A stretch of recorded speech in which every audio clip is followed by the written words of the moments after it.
আজ একটা স্পেশাল ডাল রান্না হচ্ছে, দেখতে পাচ্ছেন। আলু দিয়ে গাজর দিয়ে মসুরির ডালের ভুনা হবে।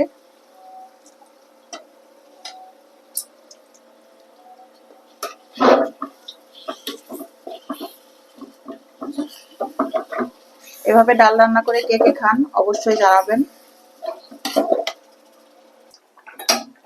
তো কাঁচামরিচ, ধনিয়া পাতা, টমেটো দিয়ে এভাবে ডাল রান্না করলে কিন্তু ডালটা অনেক মজা হয়। আমি অফ ক্যামেরায় ডালটাকে পানি দিয়ে রান্না করে নিয়েছি, আর এখন দিয়ে দিলাম টমেটো।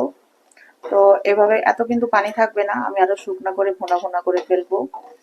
আর আমার বাসায় আজকে ধনিয়া পাতা নাই, কাঁচামরিচ আমি অলরেডি দিয়ে দিয়েছি, আর এখন একটু বেশি করে টমেটো দিয়ে দিলাম। তো আর একটু ভুনা ভুনা করে আমি ডালটা নামিয়ে নিব।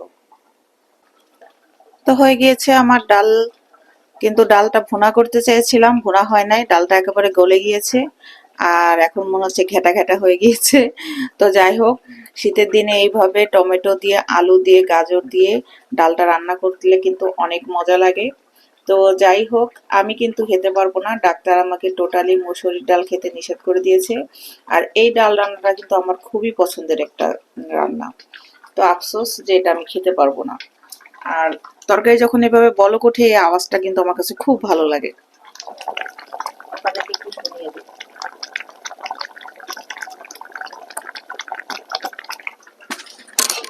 তো যাই হোক, এটা ঘেটা ঘেটা হলেও খেতে কিন্তু অনেক মজা লাগে, কারণ আমি রান্নাটা অনেক যত্ন সহকারে করেছি।